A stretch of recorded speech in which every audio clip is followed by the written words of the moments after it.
Hey guys, நம்ம free online coaching classes for the net examination video seriesல இருக்கோம். And இந்த video வந்து lecture 4. அந்த டாபிக் வந்து ocean circulation and the book reference வந்து marine geology exploring the new frontiers of the ocean by John Erickson. அப்புறம் atmosphere ocean climate dynamics and introductory text by John Marshall. So welcome to my channel Success Guru and myself Panchanathan. And வீடியோக்குள்ள போவோம். உங்களுக்கு தெரியும் earth வந்து ஒரு curved surface இல்லையா? And சூரியனோட ஒளி வந்து ஒவ்வொரு இடத்துல ஒவ்வொரு ஆங்கிளில் படும். அண்ட் எந்த ஆங்கிளில் எந்த லொக்கேஷனில் சூரிய ஒளி படுதோ அந்த ஆங்கிள் பொறுத்து அந்த இடத்தோட ஆவரேஜ் டெம்பரேச்சர் அப்படிங்கிறது அமைஞ்சிருக்கு. ஒரு எக்ஸாம்பிள் சொல்லலாம் அப்படின்னு பார்த்தீங்கன்னா இதுதான். அதாவது ஐஸ் கவர் பார்த்தீங்க அப்படின்னா பொதுவாக ஹை லேட்டிடியூட்லையும் ஹை ஆல்டிடியூட்லையும் இருக்கும். ஏன்னா இந்த மாதிரி இடங்களில் வந்து சன்னோட ரேஸ் வந்து ஒரு லோ ஆங்கிளில் ஹிட் ஆகுது. ஸோ ஆட்டோமேட்டிக்காக லோ ஆங்கிளில் ஹிட் பண்ணும்போது என்ன ஆகும் அப்படின்னா அந்த இடங்களில் ரொம்ப அதிகமான டெம்பரேச்சர் கிரியேட் ஆகாது. ஸோ ஆட்டோமேட்டிக்காக வந்து அங்கே ஐஸ் கேப்ஸ் இருக்க வாய்ப்பு இருக்குது. டெசர்ட்ஸ் பார்த்தீங்க அப்படின்னா பொதுவாக வந்து அது tropical region sub tropical region ஒட்டி தான் வருது. ஏன்னா இந்த லொக்கேஷன்ஸில் வந்து ஹை ஆங்கிள், அதாவது 90 டிகிரி ஆங்கிளில் வந்து சூரிய ஒளி தரையில் படுது. ஸோ ஆட்டோமேட்டிக்காக ஹீட்டிங்கும் அதிகமாக இருக்கும். ரைட்டா? ஸோ இது வந்து லேண்டில். இதே மாதிரி விஷயங்கள் கடலில் நடக்கும்னு நினைக்கிறீங்களா, அல்லது கடல் பரப்பில் டிஃப்ரென்ஸ் இன் டெம்பரேச்சர் இருக்கும்னு நினைக்கிறீங்களா அப்படின்னு கேட்டோம்னா கண்டிப்பாக இருக்காது. அதுக்கான காரணம் என்ன அப்படின்னா அதுதான் ஓஷன் சர்க்குலேஷன் அப்படின்னு சொல்கிறாங்க. அதாவது ஓஷன் சர்க்குலேஷன் அப்படின்னா கடல் தண்ணி வந்து எப்போ மூவ் ஆகிட்டே இருக்குது. அது மூவ் ஆகிறதா என்ன ஆகுது அப்படின்னா கடல் தண்ணியை எல்லா இடத்துலையும் ப்ராப்பராக டிஸ்ட்ரிபியூட் பண்ணுது. அப்படி சுழற்சினால் ஓவரால் எர்த்தோட டெம்பரேச்சரே அதால் ஓரளவுக்கு கண்ட்ரோலில் வைக்க முடியுது. அது மட்டும் இல்லை, அதில் மூவ்மெண்ட் எப்பவும் ஒரு கான்ஸ்டன்ட் பாதையில் தான் இருக்குது. அண்ட் அதை தான் வந்து என்ன சொல்கிறாங்க அப்படின்னா குளோபல் கன்வேயர் பெல்ட் அப்படிங்கிறாங்க. அதாவது ஒரு குறிப்பிட்ட டைரக்ஷன், இந்த படம் பார்த்து தெரியும், இந்த டைரக்ஷனில் வாட்டரோட மூவ்மெண்ட் எப்போ இருந்துகிட்டே இருக்கும். ஸோ ஆட்டோமேட்டிக்காக அது வந்து ஒரு இடத்துல இன்னொரு ஷிஃப்ட் பண்ணுது வாட்டர் இல்லையா, அதனால் அது வந்து என்ன சொல்லுவாங்கன்னா கன்வேயர் பெல்ட் அப்படின்னு சொல்கிறாங்க. அது மட்டும் இல்லை, அபேசல் பிளேன் கேள்விப்பட்டிருப்பீங்க. அதில் வந்து சுழற்சிகள் ஏற்படும். அதனால் என்ன ஆகும் அப்படின்னா ஆழ்கடலில் உள்ள இருக்க செடிமெண்ட்ஸுமே ஷிஃப்ட் ஆகுதான். அது மட்டும் இல்லை, எல்னினோ அப்படின்னு கரண்ட் கேள்விப்பட்டிருப்பீங்க. அதனால தான் அன்யூஷுவல் வெதர் பேட்டர்ன்ஸு, கிளைமேட் மாறி மழை பெய்யுது வெயில் அடிக்குதுன்னு சொல்கிறோம் இல்லையா, இதுக்கு எல்லாமே காரணம் வந்து எல்னினோட எஃபெக்ட் இருக்கும் அப்படின்னு கேள்விப்பட்டிருப்பீங்க. அது மட்டும் இல்லை, இந்த வேவ்ஸ் அண்ட் டைட்ஸ் தான் ஒரு காண்டினென்ட்டோட மார்ஜினே மாற்றிக்கிட்டு இருக்கு, புதுசாக உருவாக்கும் அழிக்கவும் செய்யும். ரைட்டா? ஸோ இவ்வளோவுக்கு ஆக்டிவாக ஒரு கடல் தண்ணி இருக்குது. அண்ட் இந்த ஆக்டிவ்னஸ்னால தான் அதோட டெம்பரேச்சர் ஓரளவுக்கு சமமாக இருக்குது எல்லா இடத்துலையும். ரைட்டா? ஸோ அடுத்த கொஸ்டின் என்ன உங்கள் மனசில் வரும் அப்படின்னா ஏன் இப்படி கடல் தண்ணி இவ்வளவுக்கு ஆக்டிவாக இருக்குது அப்படின்னு. ஸோ கடல் நீரோட சுழற்சிக்கு முக்கியமான காரணம் ரெண்டுன்னு சொல்கிறாங்க. ஒன்று வந்து சர்ஃபேஸில் அடிக்கக்கூடிய காற்று இருக்குல்ல, இந்த காற்று கடல் தண்ணியோட மேல் பரப்பில் படும்போது அந்த மேல் பரப்பு தண்ணியே நகர்த்தும். ஸோ அப்படி நகர்த்தும் போது என்ன ஆகுது அப்படின்னா அது கடல் தண்ணி சேர்ந்து நகரும். அந்த மாதிரி நகர்வுகள் என்ன சொல்லுவாங்க அப்படின்னா விண்ட் ட்ரிவன் சர்க்குலேஷன் அப்படின்னு சொல்லுவாங்க. இதுக்கு அடுத்து இன்னொன்று காரணம் என்ன அப்படின்னா கன்வெக்ஷன் கரண்ட். அதாவது சரி, ஒரு பாத்திரத்தை தண்ணி வச்சு கொதிக்க வைக்கிறீங்க அப்படின்னா அடிப்பகுதி சூடாகும், மேல் பரப்பு ஜில்லுன்னு இருக்கும் இல்லையா. ஸோ கீழே இருக்கிற சூடான தண்ணி ஹை டெம்பரேச்சர்னால டென்சிட்டி குறைஞ்சிரும். அப்போ என்ன ஆகும், லோ டென்சிட்டி பொதுவாக மேல் நோக்கி நகருமா, அது மேல் நோக்கி போகும். அதே மாதிரி மேலே இருக்கிற கோல்டு வாட்டர் அது டென்சிட்டி கம்பேரிட்டிவ் கூடாக இருக்கிற மாதிரி இருக்கும். ஸோ அது கீழ் நோக்கி வரும். இந்த மாதிரி சுழற்சியை தான் கன்வெக்ஷன் கரண்ட் அப்படின்னு சொல்லுவாங்க. அண்ட் இதனால தான் பாத்திரத்தை தண்ணி வச்சோம்னா மொத்த பாத்திரம் தண்ணி சூடாகுது. இதே எஃபெக்ட் கடலுக்குள்ளேயும் இருக்கும். சே ஃபார் எக்ஸாம்பிள் இந்த போலார் ரீஜனில் பார்த்தீங்க அப்படின்னா அங்கே இருக்கிற தண்ணியோட அடர்த்தி கூடும். ஏன் கூடுது அப்படின்னா குளிர்ச்சி அதிகமாக அதனால அடர்த்தி கூடலாம், அல்லது உப்பு அதிகமாகவும் அதனால அடர்த்தி கூடலாம். ஸோ இப்படி அடர்த்தி கூடுற தண்ணி என்ன ஆகும்னா போலார் ரீஜன்லேருந்து உள்நோக்கி மூழ்கும். அப்படி மூழ்கிறது தான் அபேசல் பிளேனை எரோட் பண்ணும். அண்ட் இந்த மாதிரி கடல் தண்ணி டென்சிட்டி டிஃப்ரென்ஸ்னாலையும், அதாவது அடர்த்தி டிஃப்ரென்ஸ்னாலையும், டெம்பரேச்சர் டிஃப்ரென்ஸ்னாலையும், உப்பு டிஃப்ரென்ஸ்னாலையும் நகர்ந்துச்சு அப்படின்னா அது என்ன சொல்லுவாங்க அப்படின்னா தெர்மோ ஹேலைன் சர்க்குலேஷன் அப்படின்னு சொல்கிறாங்க.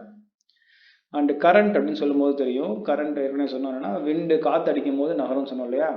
ஸோ காற்று கடலோட மேற்பரப்பில் அடிக்கும் போது என்ன ஆகும்னா தண்ணி நகரும், ஆனால் காற்று டைரக்ஷனும் நகராது, கொஞ்சம் விலகி போகும்.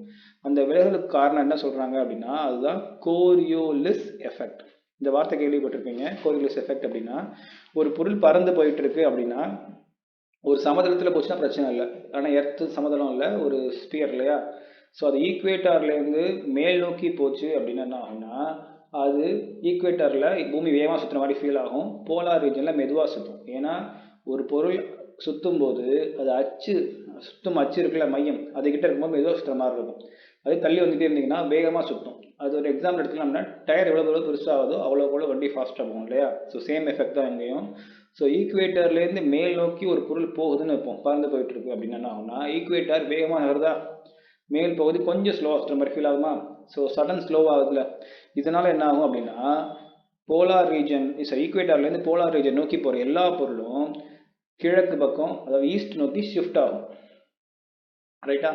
அண்ட் இதே மாதிரி போலார் ரீஜன்லேருந்து ஈக்குவேட்டர் நோக்கி வருதுல்ல, அதெல்லாமே வெஸ்டர்ன் சைடு ஷிஃப்ட் ஆகும்.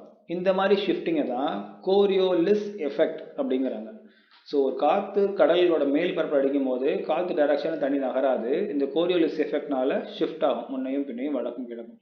அண்ட் இது ஒரு நல்ல எக்ஸாம்பிள் எதுக்கு அப்படின்னா, சைக்ளோன்ஸ் ஃபார்ம் ஆகுது அப்படின்னா ட்ராபிக்கல் அதாவது நார்தர்ன் ரீஜன் நடக்கக்கூடிய எல்லாமே வந்து கிளாக் வைஸ் டைரக்ஷன் நடக்கும். வர சதர்ன் ரீஜனில் உருவாகக்கூடிய சைக்ளோன்ஸ் எல்லாமே ஆன்டி கிளாக் வைஸ் டைரக்ஷனில் சுற்றும். ஒரு எக்ஸாம்பிள் இமேஜோட காட்டுறேன், ஜிஃப் இமேஜோட. இது பார்த்தா உங்களுக்கு தெரியும். ஈக்குவேட்டர்லேருந்து கிளம்பக்கூடிய ஒரு ஃப்ளைட்டு டுவர்ட்ஸ் போல் நகர்ந்துச்சு அப்படின்னா அது ஆட்டோமேட்டிக்காக ஈஸ்ட் நோக்கி ஷிஃப்ட் ஆகும். அதே மாதிரி ஈக்குவேட்டர்லேருந்து நார்த் நோக்கி நகர்ந்தாலும் அதே மாதிரி ஃப்ளைட்டு ஆட்டோமேட்டிக்காக ஈஸ்ட் நோக்கி தான் ஷிஃப்ட் ஆகுது. இதுதான் முன்னாடி சொன்னோம். அதுக்கு ஒரு சின்ன எக்ஸாம்பிள் படம் கிடச்சிது, ஸோ வச்சுருக்கேன். ஸோ அடுத்த கொஸ்டின் என்ன வரும் மனசில் அப்படின்னா, இது நடக்கலாம் என்ன ஆக போகுது, அதாவது ஒரு ஓஷியானிக் சர்க்குலேஷன் என்ன செய்யுது அப்படின்னு பார்த்தீங்கன்னா, பொதுவாக ஓஷியானிக் சர்க்குலேஷன் என்ன பண்ணும் அப்படின்னா, ஈக்குவேட்டர் ரீஜனில் அதிக வார்ம் ஆகுமா, அதிக டெம்பரேச்சர் வரும் இல்லையா, அந்த டெம்பரேச்சரை போலார் ரீஜனுக்கு கொண்டு போகும். அதே மாதிரி போலார் ரீஜனில் குளிர்ச்சியான தண்ணியை ஈக்குவேட்டருக்கு கொண்டு வரும். இந்த சுழற்சினால தான் என்ன ஆகுது அப்படின்னா, ஜப்பான் மற்றும் நார்தர்ன் யூரோப் கண்ட்ரிஸ் எல்லாம் ஓரளவுக்கு நல்ல டெம்பரேச்சர், ஹை டெம்பரேச்சரில் இருக்குது. இன்கேஸ் இந்த சர்க்குலேஷன் இல்லை அப்படின்னா அது இன்னும் குளிர்ந்து இன்னும் உறைஞ்சி போகிற வாய்ப்பு தான் அதிகமாக இருக்கும். சில எக்ஸாம்பிள்ஸ் சொல்கிறேன் கேட்டுங்க. கல்ஃப் ஸ்ட்ரீம் அப்படின்னு சொல்கிறாங்க. ஸோ இதுதான் கல்ஃப் ஸ்ட்ரீம். இது என்ன பண்ணுது அப்படின்னா, இந்த அட்லாண்டிக் ஓஷன் நார்தர்ன் பேசினில் தோராயமாக 13,000 மைல்ஸ் கிளாக் வைஸ் டைரக்ஷனில் மூவ் ஆகுது. அது மட்டும் மூவ் ஆகலை, கூடவே தண்ணியும் சேர்ந்து மூவ் ஆகும், கூடவே செடிமெண்ட்ஸும் சேர்ந்து மூவ் ஆகும். அண்ட் இதனால தான் இந்த ரீஜன்லாம் ஓரளவுக்கு வார்மாக இருக்கும். இன்கேஸ் இந்த மூவ்மெண்ட் இல்லைனா இது ஃபுல்லாக கோல்டாக இருக்கு இல்லையா, ட்ராபிக் மேலே போயிடுச்சு. ஸோ இங்கே இருக்கு கல்ஃப் ஸ்ட்ரீம். இதுக்கு அடுத்து இதே மாதிரி இதுக்கு இன்னொரு பார்ட் எடுத்துக்கிட்டிங்க அப்படின்னா, அதுதான் வந்து ஜப்பான் கரண்ட். அது இங்கே இருக்குது, இங்கே இருக்குது ஜப்பான் கரண்ட். இதுவும் அதே மாதிரி தான் கிளாக் வைஸ் டைரக்ஷனில் மூவ் ஆகுது. ட்ராபிக்கல் ரீஜனில் இருக்க சூடான தண்ணியை எடுத்துகிட்டு வந்து நார்த் அமெரிக்காவோட வெஸ்டர்ன் சைடே கொண்டு வந்து தருது. இவ்வளோ தூரத்துக்கு மூவ் ஆகுது. ஓகேவா? ஸோ இது வந்து ஜப்பான் கரண்ட்டுக்கு ஒரு எக்ஸாம்பிள். இதே மாதிரி இன்னொன்று இருக்குது, சவுத் பசிபிக்கில் ஒரு மெயினான கரண்ட், அது வந்து பெரு கரண்ட் அப்படின்னு சொல்லுவாங்க. அது இந்த இருக்குது. இதுவுமே வந்து இங்கே இருக்கக்கூடிய வார்ம் வாட்டரை கொண்டு போய் நார்தர்ன் ஜோனில் கொண்டு போய் கொடுக்குது. நம்ம சவுத் ஜோன் பற்றி பேசல, ஏன்னா பொதுவாக சதர்ன் ஹெமிஸ்பியரில் ரொம்ப கான்டினென்டல் ரீஜன் இல்லை, பார்த்து தெரியும் உங்களுக்கு. இதுக்கப்புறம் சவுத் ரீஜன் இல்லையா, ஸோ அதிகபட்சம் போனால் 2-3 போர்ஷன், கொஞ்சம் போர்ஷன் தான் எக்ஸ்டெண்ட் ஆகிருக்கு. வேறு நார்தர்ன் ரீஜன் நிறையா கான்டினென்ட்ஸ் இருக்குது, அதனால் அது நிறைய பேசிகிட்டு இருக்கோம். ஸோ பொதுவாக பார்த்தீங்க அப்படின்னா ஒரு 8 கோல்டு கரண்ட்டும் 22 வார்ம் கரண்ட்டும் இருக்குது. ஃபுல் டீட்டெயிலாக வேணும்னு நினச்சிங்கன்னா கமெண்ட் செக்ஷனில் மென்ஷன் பண்ணுங்கள், அதை பற்றி ஃபுல்லாக சொல்கிறேன். ஓகேவா? ஸோ அடுத்து இந்த இந்த கரண்ட்டும் அண்டு விண்ட் ட்ரிவன் கரண்ட் மட்டும் இல்லாமல் சில விஷயங்கள் இருக்குது. அதுக்கு பேர் என்ன அப்படின்னா கயர்ஸ், அப்படின்னா எடிஸ் அப்படின்னு சொல்லுவாங்க. இது ஒரு சின்ன சுழற்சி. இது சைஸ் வந்து 100 மீட்டர்லேருந்து 100 மைல் அகலத்துலேருந்து 10 மைல் அகலம் வரைக்கும் இருக்கும். ஆனால் இந்த சின்ன சுழற்சி ஒரு முக்கியமான பங்கு வகிக்குது. எதுக்குன்னா கடல் தண்ணி நல்லா மிக்ஸ் பண்ணுறதுக்கு. ஓகேவா? இது எப்படி இருக்கும் அப்படின்னா, ஒரு சின்ன தனியான போர்ஷன் மாதிரி தெரியும் ஒரு ஓஷியானிக் கரண்ட்லேருந்து. ஆனால் இது உருவாகிறதுக்கு முக்கியமான காரணம் ஓஷியானிக் கரண்ட் தான். அதுவுமே நார்தர்ன் ஹெமிஸ்பியரில் பார்த்தீங்க அப்படின்னா கிளாக் வைஸில் சுழல்ற மாதிரி இருக்கும். வர சதர்ன் ஹெமிஸ்பியர் பார்த்தீங்கன்னா ஆன்டி கிளாக் வைஸில் சுழல்ற மாதிரி இருக்கும். இந்த ஹெட்டிங் பற்றி ஒரு அவுட்லைன் கொடுத்துட்டேன்னு நினைக்கிறேன். இதை பற்றி டவுட்ஸ் இருந்துச்சு அப்படின்னா கமெண்ட் செக்ஷனில் கேளுங்க, தேவைப்பட்டால் தனி வீடியோவாக போடுவோம். அண்ட் ஏற்கனவே சொன்ன மாதிரி வாட்ஸ்அப் குரூப் தமிழ்லையும் ஆரம்பிச்சிருக்கோம். ஸோ ஜாயின் பண்ணணும்னு நினச்சிங்கன்னா அந்த லிங்க் 1 hour அப்பியர் இருக்கும் டிஸ்கிரிப்ஷனில், அதை கிளிக் பண்ணி ஜாயின் பண்ணிக்கோங்க. அண்ட் என்னோடய வீடியோஸை குரூப் பண்ணியிருக்கேன், அது நீங்கள் ப்ளேலிஸ்ட்டில் பார்த்துக்கலாம்.